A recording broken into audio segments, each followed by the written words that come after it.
अब हम ऐसन बिरहा गावे जातनी जो रे बिरहा में श्रृंगार रस, करुण रस और वीर रस का आगमन होई।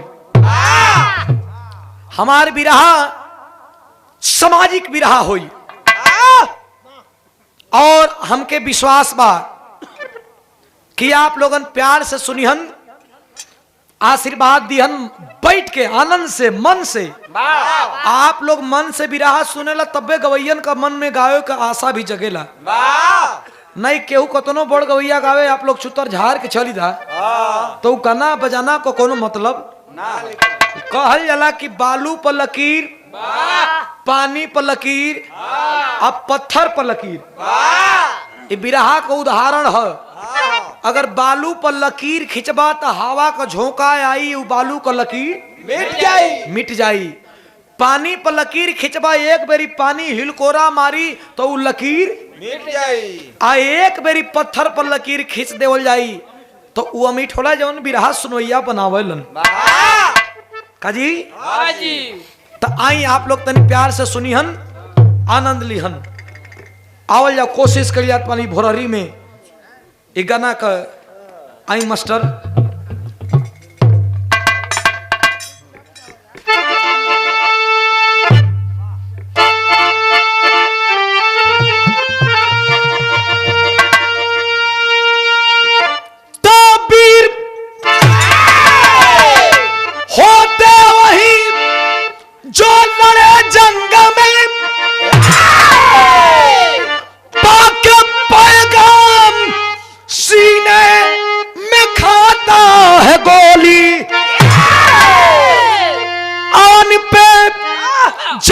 कुर्बान करता बहादुर जो समर बिजी अरी का करे बंद बोली। हम जगे तो भगे, साले लंदन गए, अरे फिर हुई चूक क्यों हम अलग हो गए। दो गला पाक माने न करता दोगलपन, अब बहुत हो गया हम सजग हो गए।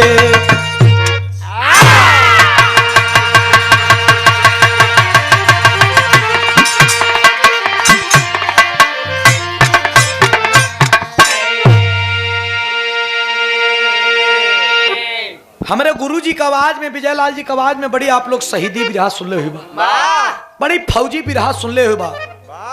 लेकिन ये बिरहा लिखल बा एक फौजी के जीवन का आधार पे, एक फौजी का कहानी लिखल बा।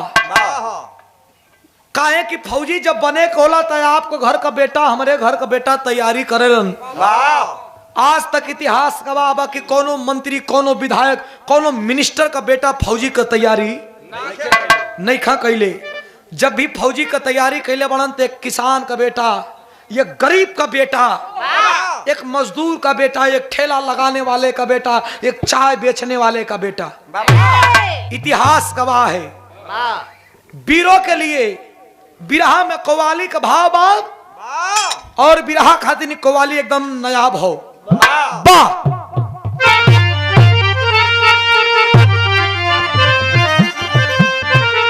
मुन्नर कवि जी बाड़ी ना कहा, कवि जी सुत गली कहा हेलो हेलो हेलो, चला चला कोनो बात नहीं, आराम करेगा। रुक जा। अब बहुत शांति से आप लोग बैठल हुआ, हमन के बड़ा रुपया डाला, बड़ा सम्मान डाला, अब रुपया पैसा ना चाहिए। ई गनवा हमार बस सुन ला, अगर सुन लेवा तो हमके लागी कि 1 लाख रुपया मिल गई। हमें हमारी गाना ना सुनबे लोगन तो हमें लगी कि कुल गावल बजावल बेकार है, कुल करेजा फारल हमार बेकार है। बहुत छोट बिरहा बा, लेकिन कहानी पे आप लोग एक एक लाइन कहानी पे ध्यान दीजिएगा। कव्वाली का टुकड़ा बा बिरहा में कैसे।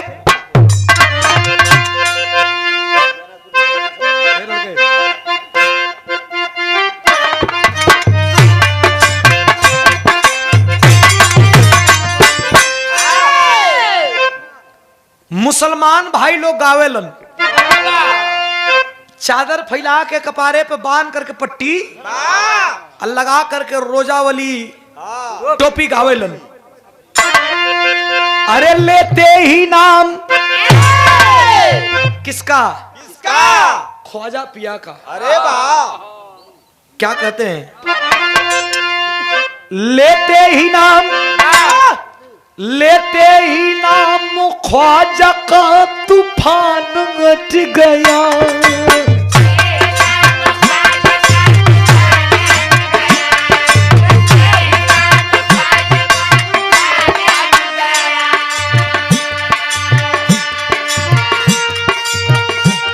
लेते ही नाम ख्वाजा का तूफान हट गया।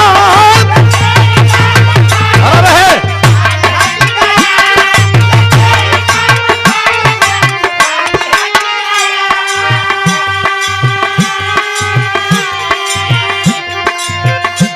लेते ही नाम ख्वाजा का तूफान हट गया। कश्ती में मेरे आके समंदर सिमट गया। ये तो ख्वाजा का कर्म है, मेरे ख्वाजा का कर्म है। ये तो ख्वाजा का कर्म है, मेरे ख्वाजा का कर्म है। ये तो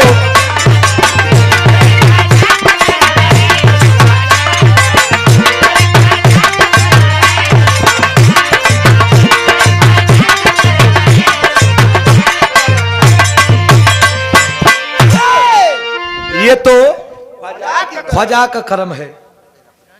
हमारे भैया मंदहा से कानूआ बा मुलायम यादव, मुलायम भैया के द्वारा पुरस्कार 20 रुपया। समझ लो कि हमारे कव्वाली गावल सार्थक हो गई। बहुत बहुत बहुत प्रणाम बा आपके। लेकिन वीरन खातिन वीर कैसन होखे के? वीर अगर उंघाइलो में बात बीस जानी के मारे के कलेजा रखत बा। वीर कैसन होके के चाही? अरे चट्टान चट्टान चटक जाए सिंह के दहाड़ से।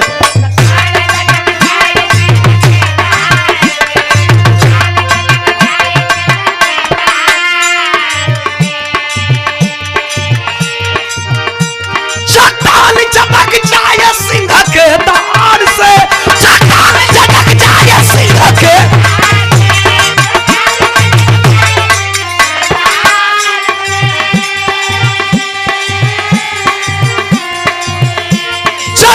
चटक जाए सिंह के दहाड़ी से। विजयी का ताज पाए लड़के पहाड़ से। लड़े जो झंडा गाड़ के, वो जंग में पछाड़ के लड़े जो झंडा गाड़ के।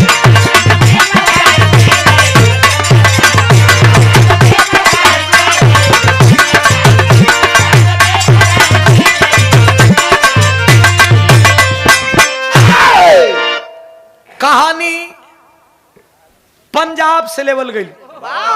जैसे उत्तर प्रदेश, जैसे बिहार, जैसे झारखंड बा, वैसे पंजाब से ही कहानी लेवल गई। इतना पंच परमेश्वर बिरहा सुने लन। पंजाब के अंदर एक गांव बा, जौना गांव का नाम बा शेखपुर। बिरहा समझे वाला भाई लोग एक एक कड़ सुनिया।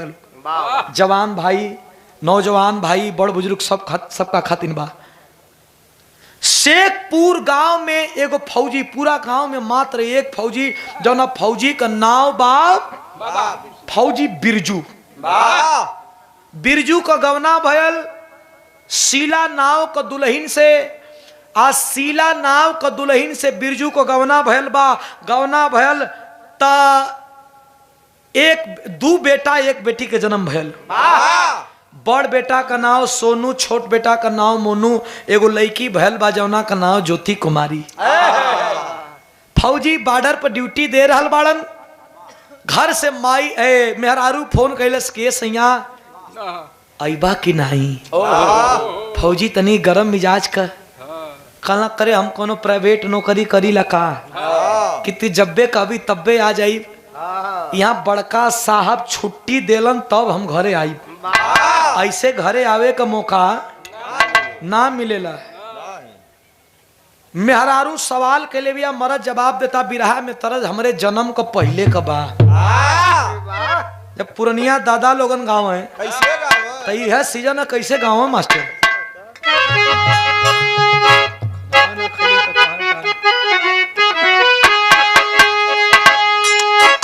ये गीत के बुल्लू गुरुजी जब हल्का हल्का कोहिरा पड़े खुएसा आज जब सरसों को फूल फूला तभी गीत के गाँव है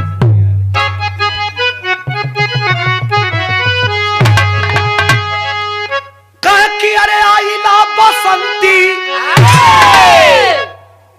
उड़े लगा धीरे मोरी हो मोरी अरे देहिया भाई बा मोरी अरे देहिया भाई बा पियर धीरे मोरी देहिया भाई बापी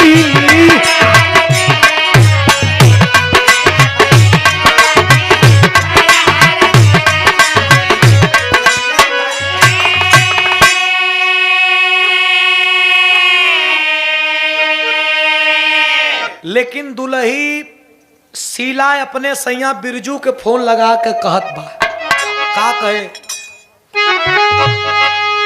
अपने दुल्हा के फोन लगवली दुल्ही हो छूटी शीशा नियन साफ साफ कहानी झलकी हो छूटी लेके आवा घरवा बोलवली दुल्ही हो छूटी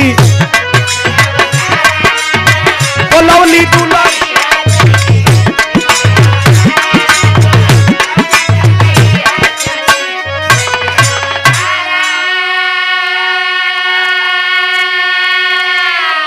दुल्ही कलश की छुट्टी लेके जल्दी आवा मरदा वजह से गरम हो गई कि करे तू पगला गई लइका तो से ना बतियाई हमार लइका लड़की कहाँ हो सो लइका लड़की से बात कराओ का कहे मास्टर मरद कहे कि धीरे धारा मनवा मैं आई बो गुजारिया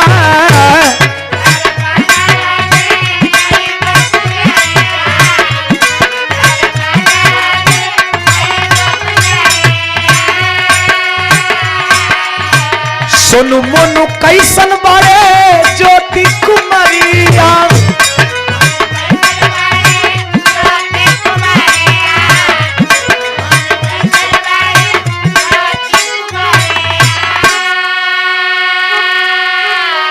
तो सुघरा सुरतिया देखवली दूल्ही हो छुट्टी लेके जावा घरवा बोलवली दूल्ही हो छूटी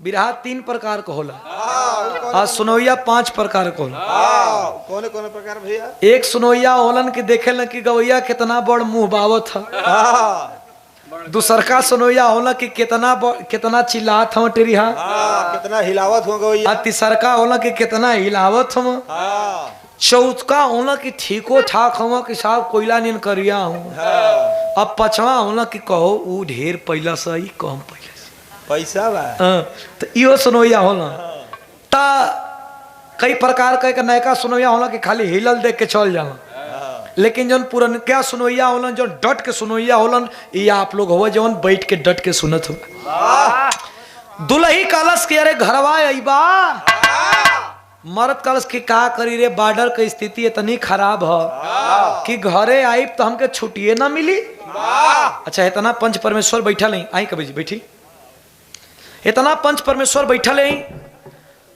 मरद का मन मानल ना आखिर में मेहरारू को काला पर 3 दिन का छुट्टी लेके आई गई जब आई तब मेहरारू को खुशी एकदम 7वां आसमान पर मेहरारू लागल वही पत्थरे पे एड़ी रगड़े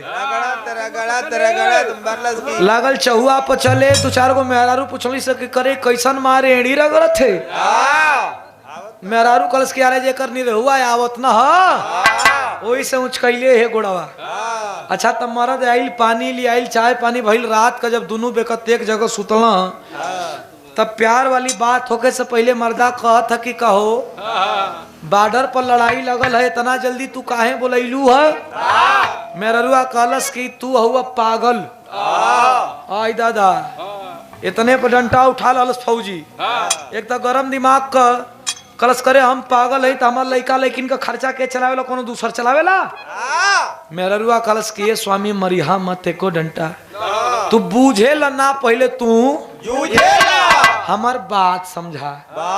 पागल ये से कली हाँ कि तू जाना ताला कि गवना करा के लिए आई रहला 5 बरिस 6 बरिस का दिन बीत गई, भगवान एको गोदी में औलाद ना देले रहना। गांव घर का लोग तो छोड़ा, तुहार माई तुहार बहनिया हमके ताना माना कुल कि सवेरे सवेरे बझनिया का मुंह देखला पर पाप लगी। गवना करा के लिए आई रहला 5 बरिस हो गई, एको आला औलाद ना रहल। यही पंजाबे में एगो मझार लगेले, जो मझार का नाम है जीतू बाबा का मझार। वहाँ मनले रहली कि हई आंचल में हमार लड़का लड़की दे दे बा, हमार औलाद हो जी, हमार बेटा बेटी हो जी, तया के दर्शन कर। बड़का बेटा सोनुआ 15 बरिस को हो गई, छोटका बेटा मनुआ 10 बरिस को हो गई, एगो 5 बरिस का लड़की हो गई। अब कहिया दर्शन करीब कुल बुढ़ा जाए के तब का। फौजी कलश के 3 दिन का छुट्टी लेके आयल बनी। एक दिन दर्शन कराई, एक दिन बहनी औरे जाई, एक दिन गौवा में सबकर जाके दंड सलाम कलेब तो तनी आन मान जी हो जाई। सबेर भयल बेटा बेटी अपने औरत के लेके वही मेला घूमे और दर्शन करावे बदे चलल बा फौजी। तब बिरहा में विदेशिया का भाव लिखल गई।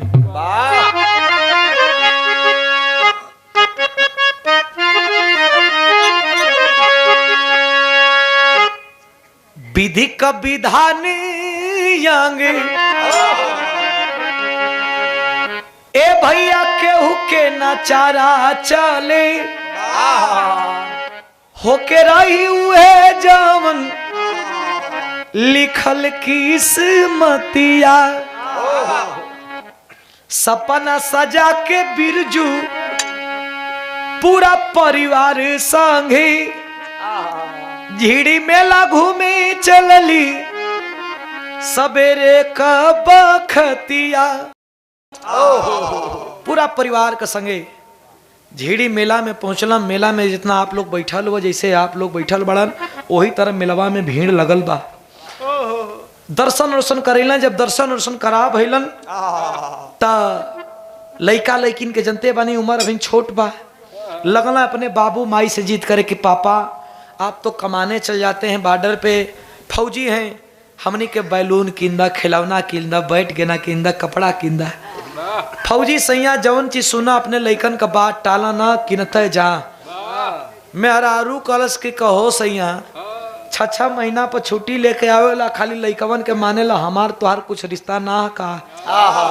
मरद कलश के रिश्ता तो बड़ा गंभीर बा, लेकिन तोके चाही का। कलश के तो से बता के ना मांगब, हमके कहा चाहिए तू 500 रुपया हमके दा। 500 रुपया निकाल करके फौजी दे दिया हो बाबू। आज जब फौजी दे दिया, सिला दुल्हन 500 रुपया ले करके और अपने छोटी बेटी ज्योति को उंगली पकड़ाती है और छोटा बेटा को भी उंगली पकड़ाती है, आज चल लेती है मनिहारी के दुकान के तरफ। बात को थोड़ा समझिएगा। बड़ा बेटा सोनू और फौजी बिरजू सिंह वहीं पे एक चबूतरा था, उसी चबूतरे पर बैठ गए। शीला जा करके मनिहारी के दुकान पे सिंदूर किनती है और सिंदूर किन के मन में ये आशा रखती है कि हमार फौजी सैया हवन, अगर ये सिंदूरवा लगाई तो हमार सिनूर सुनहोरा अमर रही। भैया तनिया रामे से चालू कैला। सिनूर सिनहोरा अमर रही। जब इतनी बात के मन में सोचत बिया, सिंदूर ले करके एक हाथ में बेटी के, एक हाथ में छोटका बेटा के, सामने बड़ा बेटा सोनू और फौजी सैया को देखती है कि कुछ दूर पे हैं। सिंदूर ले करके उसी मेला में और अपने फौजी सैया अपने बेटा के तरफ पहला कदम बढ़ाती है। तब तक उस मेला में एक घटना घटा। घटना क्या घटा बाबू?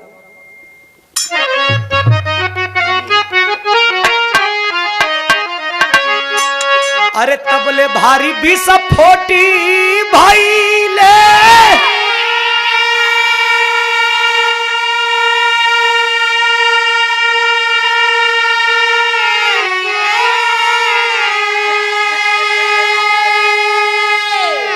ए भैया केहू के न पता चला।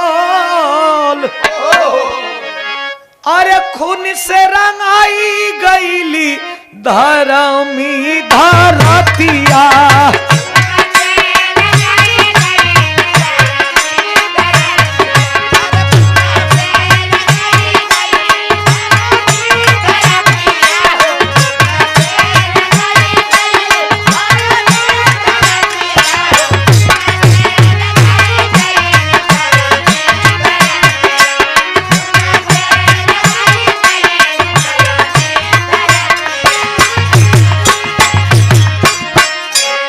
बाबूजी, जब वही पहला कदम अपने पति के तरफ बढ़ाती है औरत, उसी मेले में धड़ाम धड़ाम से आतंकवादियों का बम विस्फोट हो गया। इतना जबरदस्त इतना जबरदस्त इतना जबरदस्त बम विस्फोट हो रहा कि पूरा मेलवा में अफरा तफरी मच गई। भैया भैया भैया भैया बड़का भैया, तो यहाँ पे लोग को सुनावे खातिर, चूंकि आदमी धीरे धीरे आप लोग बैठल हो तो हमारो मन लगा था। इतना जबरदस्त बम विस्फोट भइल उ मेला में कि जौन लोग हंसी खुशी से खेलत कूदत रहना, उ मेलवा में बम का विस्फोट से लोग लगना भागे और रोवे गावे। जे जहे बात तहे रुक गई। बम का विस्फोट से जौन धुआं निकलल वो पूरा मेलवे के घेर लल। 1 घंटा के बाद जब बम विस्फोट का धुआं खत्म भइल, शीला का मूर्छा टूटल तो देखलस कि हमार छोटका बेटा खून से लथपथ कहीं और गिरल बा, हमार छोटकी बेटी खून से लथपथ कहीं और गिरल बा।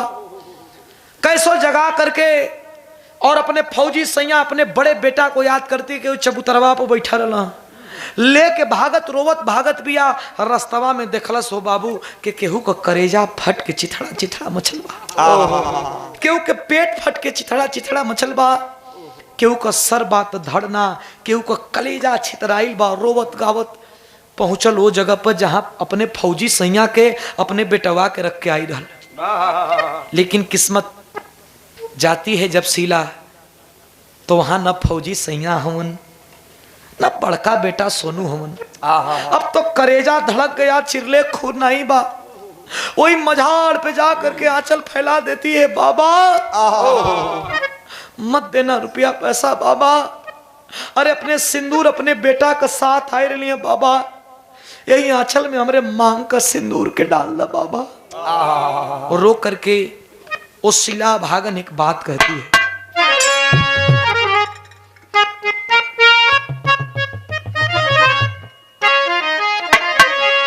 और रोवत बे आंचल फैले ले बे कहत बे कि यही मिलावा में से नुरावा,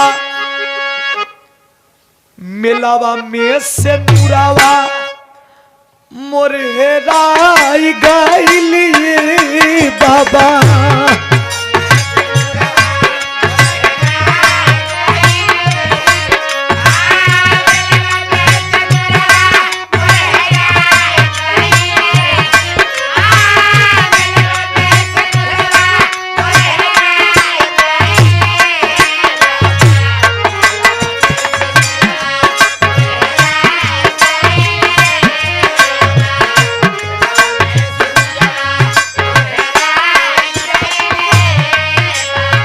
आँख से झरझर झरझर आंसू बरल बा। सिंदूर जवन दुकान पर किले रहा, हाथ में सिंदूर बा। मझार पर आंचल फैला के ये कहत बा कि ये बाबा हाय सिंदूरवा तो हाथ में बा, लेकिन एकर लगाए वाला हमार सिन्होरा नहीं खेलौकत, हमार सैया नहीं खेलौकत, हमार बड़का बेटा नहीं खेलौकत। कलेजा फट जाता है। रोते रोते एक बात कहती है वो दुल्हन, रोवेली शीला, रोवेली शीला फाट दुखवा से छतिया।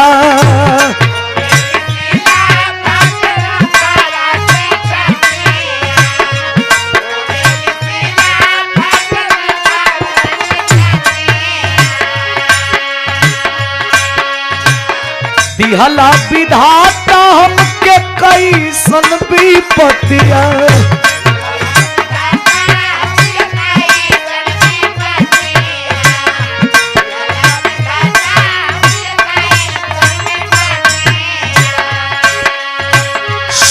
के सगरवा सुखाई गईलिए बाबा, सुख के सगरवा सुखाई गईलिए बाबा, मिलवा में से नुरवा मोरे राई गईलिए बाबा, मिलवा में से नुरवा मोरे राई गईलिए बाबा।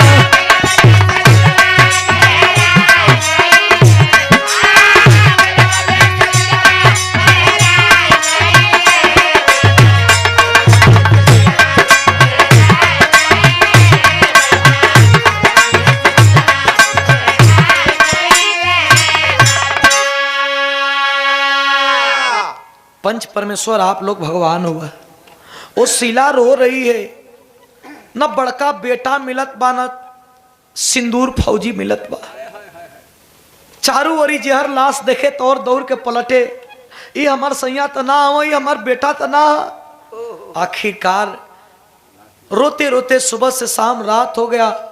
फौज के लोग आए, बोले कि बहन सैकड़ों लोग इस बम विस्फोट में मारे गए, अगर तेरा पति तेरा बेटा मिलेगा तो मैं तुम्हारे घर पे पहुंचवा दूंगा, निकल जाओ बहन, अभी खतरा टला नहीं है।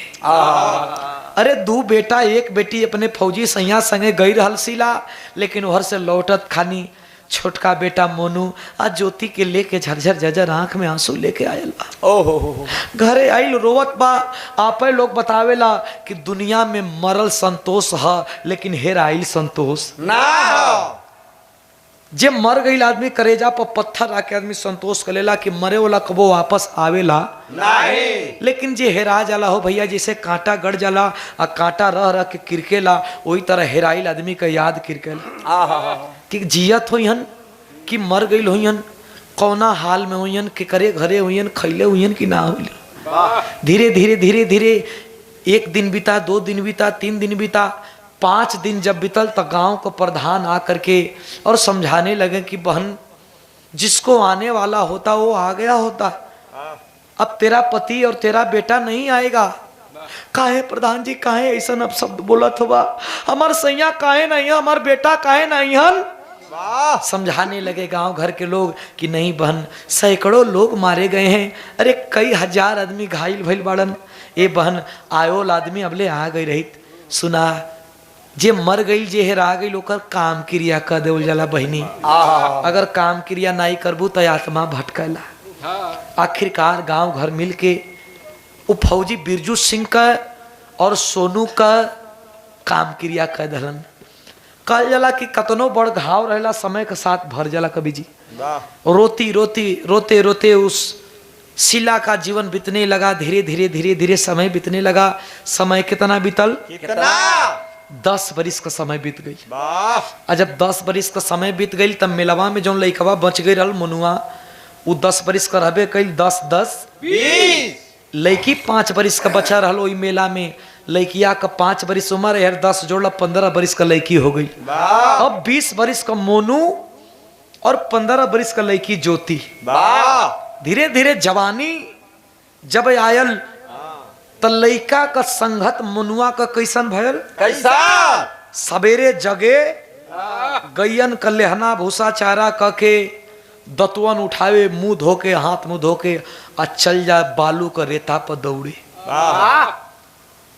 दौड़ के आवे, धीरे धीरे बढ़िया रंगत में मेहनत कैले बा, दौड़त बा, धूपत बा, बड़ा नाव बा, बड़ा चर्चा बा। एक दिन दौड़ के आयल, दरवाजा पर माई बार बिखरा करके झरझर झरझर पुक्का फाड़ के रोवत बाड़ी। सवेरे का समय दतुइन बेग के दौड़ल माई, माई के कुछ कहला सा कहा, माई आंख का आंसू पोछलस, ना बेटवा केहू कुछ ना कहला सा। माई तोर तबीयत तो ठीक है? हाँ बेटा हमार तबीयत भी ठीक बा। जब तो कुछ केहू बोलबो ना कैलस, तोर तबीयत भी ठीक बा, तो माई रोवत काहे बाड़ू? आँख का आंसू पोछ के ऊपर रहिया बैठ गई कलश के रोवत यही खातिर बाड़ी बेटा कि तू दौड़े लाई, दौड़े का मकसद जाने ला का होला। अरे हमार सैया जब तोहरे उम्र कर रहलन, फौज में भर्ती भई रहलन, हमके बियाह के लिए आई रहलन, एकदम तोहरे जैसन लागत रहलन। 2 बेटा हमरे गोदी में भइलन, बड़ बेटा और सोनू और छोट बेटा तू मोनू, हमन सपना देखली जा कि एक बेटा के फौजी बनावल जाई, जैसे हमार सैया फौजी हमन। लेकिन एगो आँख तो मेला में हमार फुट गई, हमार बेटा हेरा गई। एक आँख के आँख भी ना कह जाला लाल, तू बुढ़ौती का सहारा हुआ तो के कभी हम बॉर्डर पर ना भेजब, कभी ना भेजब बेटा रे, एगो सहारा हुआ हीरा तो के बॉर्डर पर भेजब। का दौड़े जाला, दौड़ल बन कदा। बेटा माई का जबान से जब इतनी बात सुनलस हंसाए लगल, करे माई हमार बाबू फौजी का सपना देख ले रहलन, आ कौन लैसन लइका बेकार होई रे जौन अपने बाप का सपना पूरा न करे, उ लइका भी लइका बा। अरे एक भैया ना हुआ तो का होई, अकेले हई तोर बुढ़ौती का सहारा, लेकिन एक माई तू हई तो एक माई धरती भी हो। अरे तोर कर्जा से उत्तीर्ण हो जाई, लेकिन जवाब देवे को होई तो धरती माई का कर्जा से कैसे उत्तीर्ण होई। ना रे माई ना, फौजी बन के दिखाई।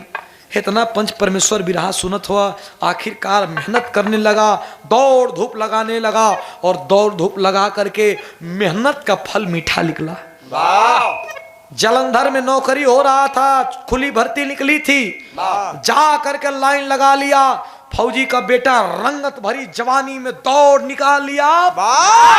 और जब दौड़ निकलले बा, ट्रेनिंग व्रेनिंग पूरा करके वर्दी लेके घरे आयल बा, माई हमार ड्यूटी हो जाई, बड़ा सुंदर नौकरी मिलल बा। या जानत बड़ी कहा मिलल बा, जहां बाबू का नौकरिया रहल, जहां बाबू का ड्यूटिया रहल, ओइजा मिलल बा। माई का आंख से आंसू छलक गिल, बेटा हमार अपने बाप नियन वर्दी में लगत बा, कलश की तैयारी बना, हमके जाए के भी होई। बॉर्डर का तरफ रुक किया वो फौजी मोनू, और जब रुक किया तो यहाँ पे बुल्लू गुरुजी का तरज लगत बा।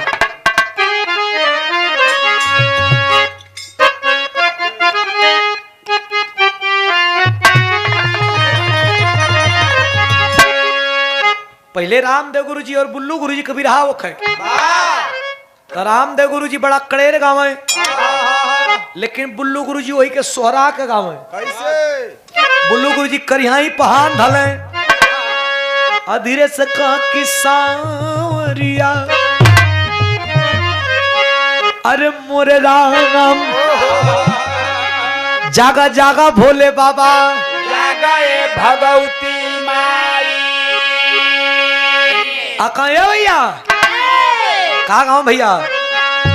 अरे मेरे संग करके डमरू से, मेरे संग करके डमरू से डमक डम डम निकलता है।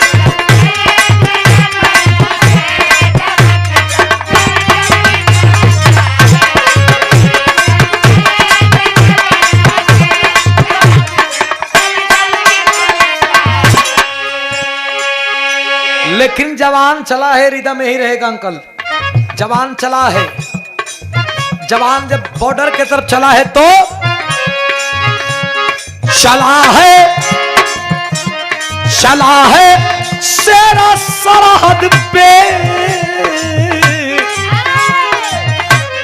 चला है शेरा सरहद पे, जलाने पाक की लंका।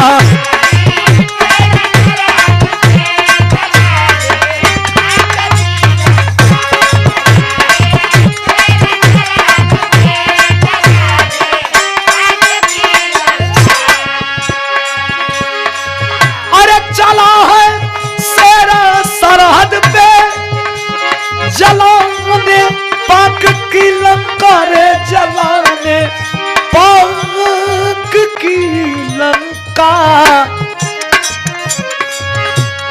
कसम है भारत माता की, कसम है भारत माता की रे, जलाने पाक की लंका।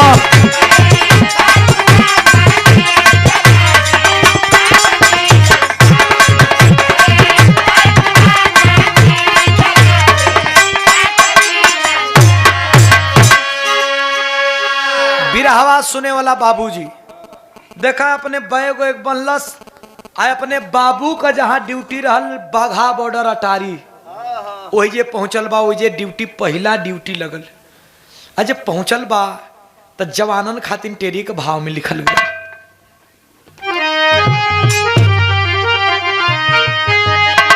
ए भैया वतन का रखा वाला चल दिया अरे वतन का रखा वाला चल दिया खेले खून की होली मर्द है ही मत वाला जवान जब बॉर्डर के तरफ चला है तो परवाह मौत का कर न सका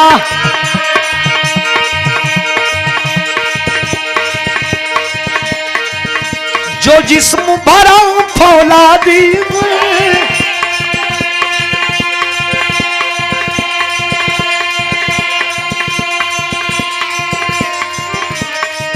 सीमा पे रोज हम मरते हैं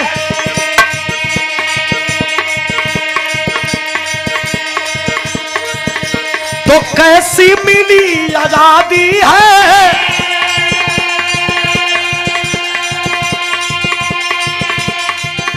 आदेश मिले कर फौजी को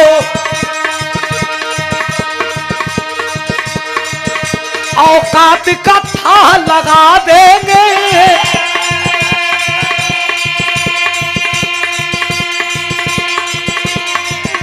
अरे कसम है भारत माता की अरे कसम है भारत माता की मदरसे से पाक मिटा देंगे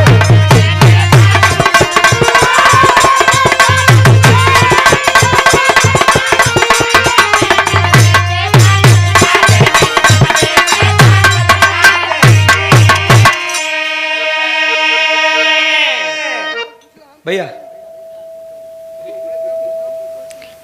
कसम है भारत माता की नक्शे से पाक मिटा देंगे। जवान जब बॉर्डर पर गया तो सोचने लगा कि कैसन नियम बा कि एगो मंत्री का सुविधा बा 5 साल खातिर तो के जीवन भर खातिर सुरक्षा और जीवन भर खातिर फ्री सेवा देवल जाता है। वाह एगो जवान जो जान की बाजी लगाता है उसके लिए कुछ नहीं हर चीज पे इनकम टैक्स लिया जा रहा है। जवान धीरे धीरे धीरे धीरे धीरे धीरे ड्यूटी करने लगा। जब 2 साल ड्यूटी कैलस तो घरे से माई का फोन आयल किए बेटा तोर बहनिया का शादी तय कदहनी तय कदहलू माई पैसा रुपया खातिर मत घबड़ैया पैसा रुपया खातिर मत घबड़ैया माई जैसन घर में बियाह करबो वैसन घर में करे खातिर हम रेडी बानी। धीरे धीरे समय बीते लागल भैया मोबाइल के चलावता है। धीरे धीरे समय बीते लगल और बहन का शादी का दिन नचका गई। छुट्टी लेके जाए वाला बा छुट्टी मिलत नहीं खे। आतंकवादी हमला रोज होत बा। आखिरकार कल बहन का शादी बा और कंडवा वाला कल बहन का शादी बा। आज रात्रि ड्यूटी लगल बा 12 बजे राती से 4 बजे भोर तक। कल घरे बहन का बियाह बा। मन में सोचत बा लइका कि हमार बाबू जियत रहता तो ये दिन देखे के ना मिली था। बहन का बियाह का जिम्मा हमार बाबू देखता। बाबू ना हमार बड़ भाइयों रहतन तो बहन का बियाह का जिम्मा बड़ भाई देखतन। खैर ठीक बा जौन बात तौन बटले बा। कल का दिन होगा मैं अपनी बहन का शादी करके उद्धार कर लूंगा। ये सोचत बा 12 बजल 1 बजल 2 बजल देखबा जब 3 बजत बा घड़ी में तो अकेले लड़का बंदूक लेके खड़ा बा। राती का शीतलहरी हवा बहत बा। लेकिन 3 बजे रतिया में पाकिस्तान का तरफ से कुछ हल्ला गुल्ली सुनाता। लगल टार्च बार के देखे कि रतिया में 3 बजे कैसन हल्ला गुल्ली का आवाज आवत बा। जब टार्च बरलस तो हल्ला गुल्ली बंद हो गई। लेकिन कुछ देर के बाद फिर हल्ला गुल्ली का आवाज सुनाता। लड़का अकेले बंदूक लेके खड़ा बा सरहद पे। का कहे मास्टर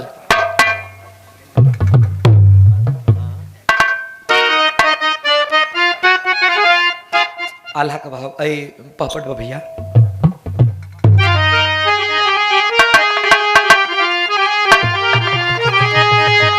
कि सरहद परी बरसे बम संगीन गिन कर मारेंगे, तब मौत का पिक्चर देखी साला जिन गिन कर मारेंगे।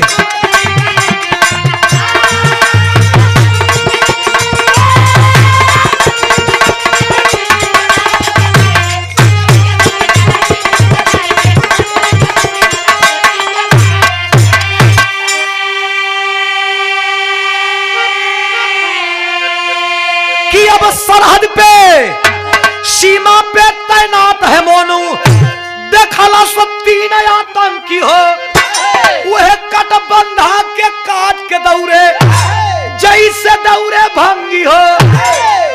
अकेले बेटवा खड़ा बा बंकर पर आ देखलस कि पाकिस्तान का तरफ से 3 गो आतंकवादी कटैला तरवा नहीं होते न, कोई कटैला तरवा के काट के हमरे हिंदुस्तान में घुसत हो। लड़का देखलस टारच बार के कलस ही जवानी बेकार है, जब हम डाड़ पर खड़ा रही हमर के खेत चरा दे, ये जवानी बेकार है। ठोक के मैगजीन आया आतंकवादियन के चेतावत बा और मैगजीन को गोली चला धलस। कैसे समझा किस्मत के दुर्दीन गिन कर मारेंगे, एक आतंकी हुआ निराशा इन गिन कर मारेंगे।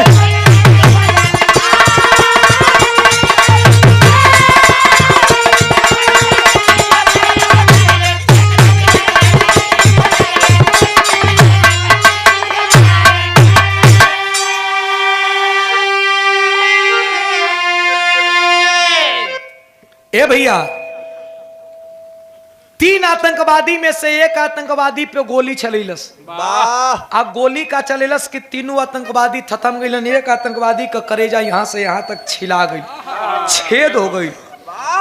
जब गोली का आवाज हिंदुस्तान का फौजी सुनलन तो जान गया कि मुठभेड़ होगा। जे जैसे रहे तैसे लेके भागल, जे हाफ पैंट पर बा टी शर्ट पर बा अपन अपन बंदूक का सलाह लेके दौड़ल की केहर भाई आ ऊपर से उहो चलल बा कैसे मास्टर।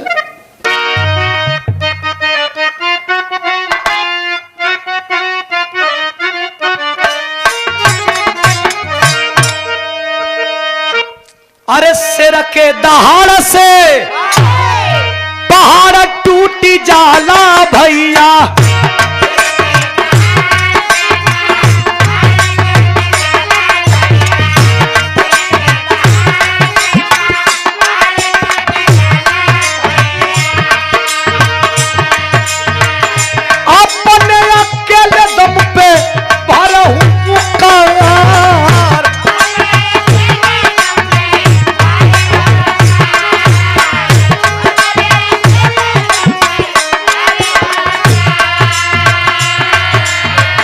चारू ओरी से घेर ली हले फौजी नौजवानवा तबले,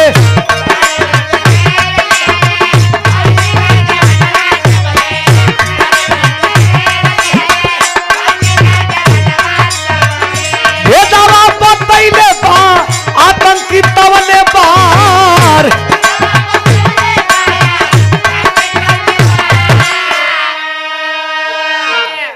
हिंदुस्तान का फौजी अइलन आतंकवादियन के लगना घेरे आ घेर लहलन त टारच बारल गई। पहला आतंकवादी पर बारल गई तेकर तो पूरा शरीरिये छेदा गई बा, एक टांग के केरो साइड कल गई। दूसर का आतंकवादी पर बारल गई तो सेफ बचल बा, ओहू के रडार पर लेके साइड कल गई। तीसर का आतंकवादी पर बारल गई तो कोनो मर्द ना उ मेहरारू रहल। कर्नल साहब बड़ा बिगड़लन कि साले आते थे तो मर्दों को लेकर के आते थे, घुसपैठ ही करते थे, चोरी ही करते थे। अब औरतों को लेकर के भी आने लगे। कौन हो, कहां से आ रहे हो, हिंदुस्तान में कहां जाने वाले हो, मनसूबा क्या है। आतंकवादी बोला कि एक गोली मत चलाना बाबूजी, मैं बता रहा हूं कि मैं कौन हूं। एक आतंकवादी उसमें से बताता है, बीच वाला आतंकवादी जो सेफ बचा था, क्या बताता है सुनिएगा आप लोग। कलश की 14 जून रहली सुना, वे झिड़ी वाला मेलावा भैया।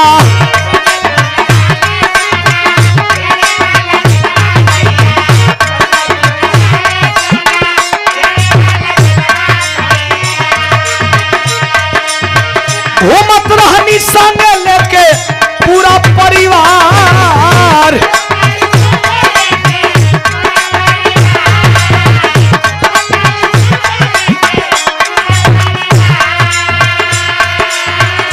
ए बाबू बिरजू सिंह नाम हमर, सिला दुलहिनिया घरवा।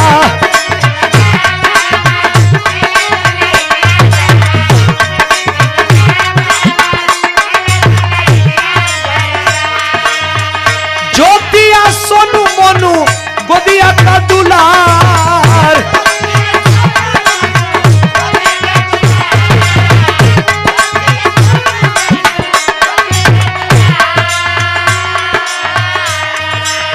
आठ साल जेलिया में कटनी समैया पंचो।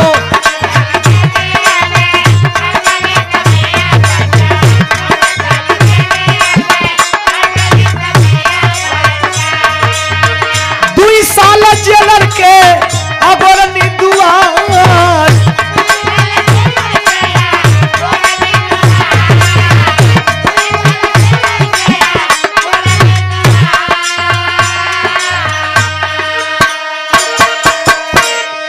कलश गोली मत चलैया भैया, देखा गोली मत चलैया। ए पंच ए साहब गोली मत चलैया।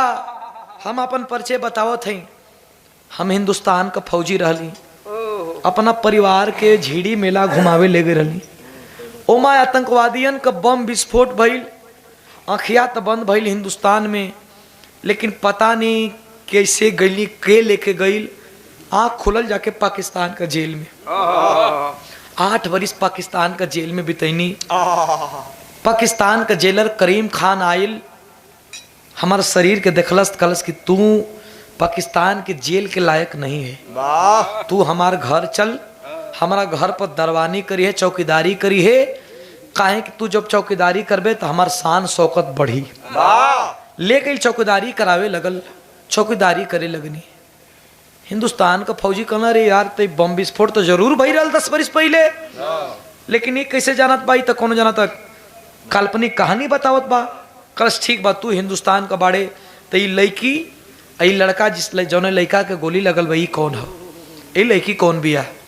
आतंकवादी लड़की भी बिया, आतंकवादी लड़का भी बा, आतंकवादी भेष में बाड़ो सो। तो के बाड़ो तुम लोग? आतंकवादी भेष में लड़का है, रोने लगा कि अब तो मरने वाला मर जाऊंगा, लेकिन मैं कौन हूं बता रहा है लड़का।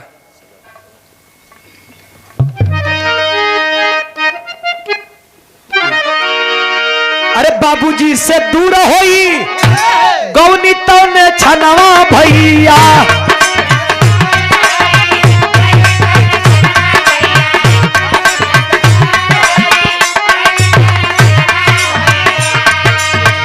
भोजन बनौनी को आतंकिन के मझार।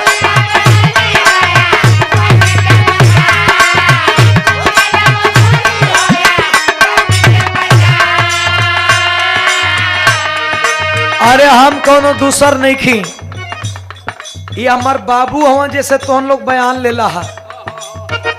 आई करे संगवा हम मेला घूमे गई रहली, वो बम विस्फोट का चपेट में हम आ गई रहली। आज जब बम विस्फोट का चपेट में ली, आंख भइल हिंदुस्तान में बंद। के लेके गई कैसे गई हमके जानकारी ना भइल, पाकिस्तान में चल गई। पाकिस्तान का जेल में ना जाके हमार उम्र कम रहे, हमके आतंकवादियन का खेमा में डाल दला से। हम आतंकवादियन को भोजन बनावे लगली।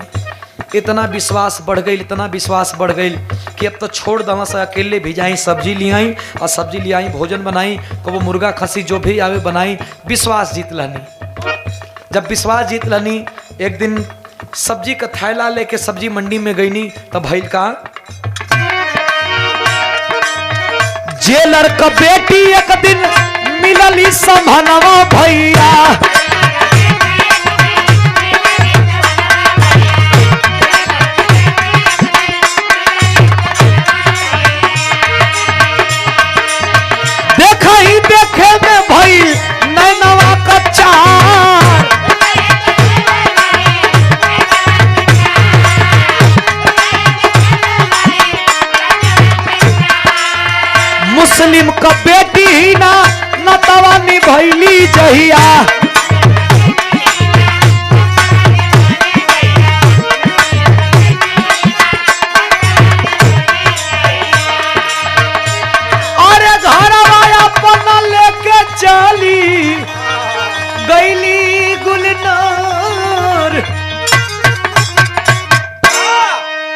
बाबू हम कोनो आतंकवादी नहीं खी, देखिए हम करता है कि साफ कर, बाबू हम कोनो आतंकवादी नहीं खी, बम विस्फोट में हम रहली, पाकिस्तान का जेल में ना जाके आतंकवादियन का खेमा में खाना बनावे लगली।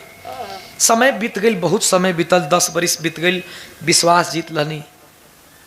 एक दिन सब्जी का थैला लेके गईनी, सब्जी का थैला लेके गईनी सब्जी मंडी में, इहे लड़की जौना लड़की के खत बड़ा, ई लड़की से नैनाचार हो गई, भेंट दीदार भइल, प्यार हो गई। एक नाव हीना बाई अपना घरवा लेके गई तो कोनो दूसर कोई का बेटी ना बिया, बल्कि वह करीम खान का बेटी है जहां हमार बाबू दरवानी करत रहा। अब तब बाबू जी से भेंट हो गई। मुस्लिम की बेटी छुपते छुपाते हिंदुस्तान के धरती पे ला दी, लेकिन हमनी का देखाया भागा। तोहार फौजी हमके गोली मार देना, इतना गोली लगल बा कि हम मर जाए। ये पूरा बतिया के मोनू सुनत रहल छोटका भैया, हथियार जमीन पर गिर गई। भैया तोहार सपना पूरा करे खातिर, बाबूजी का सपना पूरा करे खातिर हम बॉर्डर पर अली, हमके ना जानकारी रहल भैया कि अपने हाथ से अपने भाई के गोली मार दे। जब सोनू देखलस कि हमार छोटका भाई मोनू, बुला करके गले से लगा लिया, अरे भाई तू फौजी बन गया? कलस की हाँ भैया फौजी बन गई, लेकिन तुम्हारा चलते फौजी बनली। अपने हाथ से गोली, अपने हाथ से गोली मरली तो के आके गले लग के झरझर झरझर रोने लगा। पूरी बात बताया कि बहन की शादी है, मैं कल घर पे जाने वाला था। सोनू बोला कि अब भागा हूं मैं, कि माँ का भी दर्शन नहीं किया, माई हमर कैसे बिया? कलश की माई ठीक बिया, बड़ा तो के याद करे ले। सोनू कलश के अब मर जाई, बाबू इतना गोली लगल बा, लेकिन ये लड़किया पाकिस्तान से हिंदुस्तान में आयल बिया, हमारा संगवा, हमारा प्यार में। पाकिस्तान जाई तब मारल जाई, हिंदुस्तान रही तक के करे सहारे रही। आखिरकार उस सरहद पे मोनू और हिना जो लड़की आई थी पाकिस्तान से, जेलर की बेटी, एक हाथ पे हाथ रख के सोनू इस दुनिया को छोड़ के चला गया। झरझर झरझर रोने लगा मोनू, रोते रोते रोते रोते एक दिन बीत गया। पोस्टमार्टम सरकारी रिपोर्ट कागज बनवाने में, घर पे जब लाश आई तो भोरहरी का समय हो गया है, गांव को बाहर लाश रखवा देवल गई, लसिया रखवा देवल गई। हो बाबू, मोनू बोला कि पहले मैं जाऊंगा, देखूंगा क्या स्थिति परिस्थिति है, तब लाश जाएगी। घरवा गई तो घर दुल्हन जैसन सजावल गई बा। मालूम पड़त बा कि घर पर लाइट बत्ती झालर बा, सब कुछ भूल गया है गम में। जब जाता है आंगन में, हमार घर सजावल बा, आंगन में जाता है तो बहन की शादी संपन्न हो चुकी थी। विदाई का समय होने वाला था, घूंघट में बहन बैठी थी, फौजी ड्रेस में गया, उसी घूंघट में से देख रही है बहन की हमार भैया मनुआ आइल बा। पहले आवत रहल तो दौड़ के पानी लेके जात नहीं, लेकिन रिश्ता नाता ऐसा हो गई बा कि ससुर बसुर देवर बैठल बड़न, अब घूंघटा के उघार में ना सकीला। वो घूंघटा के अंदर से झरझर झरझर रो रही है बहन कि भैया रात बीत गई, ब्याह बीत गई, और रात भर खोजनी अइला सवेरे भैया। तब तक बुढ़िया के पता चलल, माई के पता चलल कि हमार बेटा आयल बा। दौड़ल आइल, माई कालर पकड़लस, काहो बेटा? बड़का फौजी बनेला बेटा, तोहरे जैसन हमार सिंदूर फौजी ना रहल। रात भर रोइलस। जवने भाई का कलाई में 20 बरिस राखी बनलस, वो भाई अपने बहन का ब्याह में ना आयल। बारात गांव घर का लोग समरलन, लावा दूसर कोई मिलेला सब बेटा धार गिरावे को होतल, तो एक तरफ धार गिरत रहल, एक तरफ तोर बहन का आंसू चलत रहल। काहे ऐसन कैला हीरा? काहे ऐसन कैला? कौना जन्म का सजा दहला बेटा? माई कालर पकड़ के बोलत बा, रोवत बा। माई से कलश की रे माई, सब किस्मत का दोष बा, तू हमके गरिया ले मार ले, लेकिन तोरा खातिर एक तोहफा, एक गिफ्ट लेके आइल बानी। झरझर झरझर रोने लगी वो विधवा औरत की, एक विधवा के लिए क्या गिफ्ट लाए हो बेटा? तब तक पिछवा से फौजी बिरजू आके, दाढ़ी बाढ़ फाटल पुरान पहनल, आके सिला के कंधा पर हाथ धके कहना कि कार्य सिलवा। ये भूला गईली का रे कवन ऐसा मेहरारू हुई जो अपने मर्द का आवाज 20 बरिस के बाद न पहचान ली। फाटल पुरान कपड़ा भी में देखलस, दाढ़ी बार में दौड़ के पकड़ ललस, ये भरा कवारी रोवे लगल। सैया काहे ऐसा कैला हो सैया? जेके बाहर पेट भोजन ना मिलेला उहो ताना मार देला कि अपने सिंदूर अपने बेटा के खा गयल। हम तो के पसंद ना रही तो कह दे रहता अपन जीवन नैहर बिता ले रहती, लेकिन 10 बरी छोड़ के कहा रहा। जवन कैला त कैला, हमरे संगे एगो बेटा एक बेटी छोड़ के गई रहा। देखा बेटा के फौजी बना दली, बेटी कभी बियाह कर दली।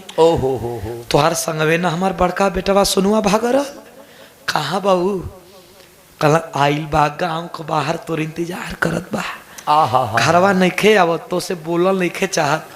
अरे बाप रे बाप, गांव के बाहर का जब नाम सुनलस बौरहिया जिसे खूंटा तोड़ा के गैया भागेली बछरुआ का पिछवा, माई दौड़ल दौड़ल गई, बेटा के देखलस कि बेटा सुतावल बा, कुछ समझत नइखे, लगल जगावे। ओकरे मन में रहल कि हो सके थक गइल बा, सुत गइल बा, लगल जगावे, जगावत जगावत जग जा बेटा, जग जा सोनू। अरे जग जा पर माई से एक मेरी बतिया ले बेटा। पूरा हाथ गोड़ दबाव दबाव, जब कलेजा के तरफ हाथ गई, भीज गया हाथ, खून से लथपथ, फाड़ करके जब कमीज देखती है पूरा शरीर छिदा गई बा। आई हो भैया कह के करेजा पर मुका मार डालस। तब तक फौजी आकर के मोनू कहता है माई बड़ा अनहोनी हो गई रे माई।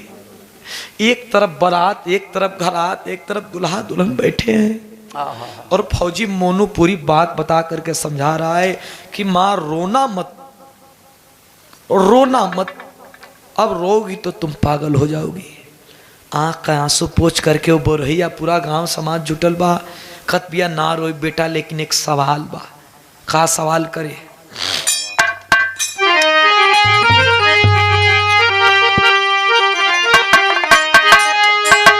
रोवेली मतारी देखी बेटा के लसिया, अरे पहले डोली उठी की अरथी बाजल गम के बसिया।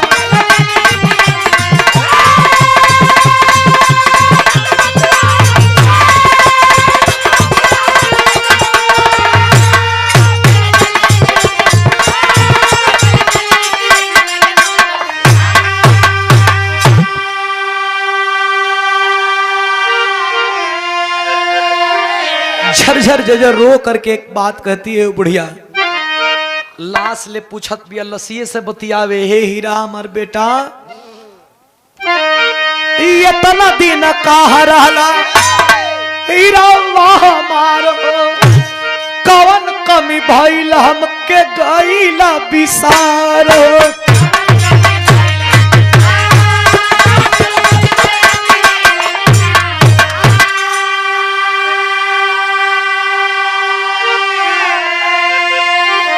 विधवा बन के जियली नहीं छूटल ससिया, पहले डोली उठी की अरथी बाजल गम के बसिया।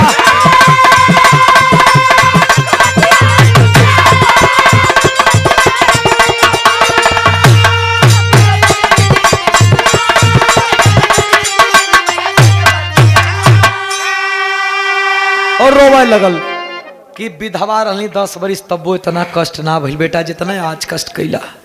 गांव घर का लोग समझेला कि अब करनी होनी के कौन रोक सकता है। एक तरफ बेटा का विदाई शमशान घाट, एक तरफ बेटी का विदाई ससुरे भयल। हिंदुस्तान का फौजी आज भी बड़ा कष्ट में बाड़न, नेता वादा कह के मुकर जालन, लेकिन झेले के फौजियन के होला। तो गुरु बिहारी गुरु गणेश गुरु राम लाल गुणकारी, स्वर्ग गए चंद्रिका कवि बच्चन जी बने पुजारी। अरे वतन का रखवाला चल दिया तो सुधीर किशोरी लाल के बिरहा पर से ज्वाला, वतन का रखवाला चल दिया।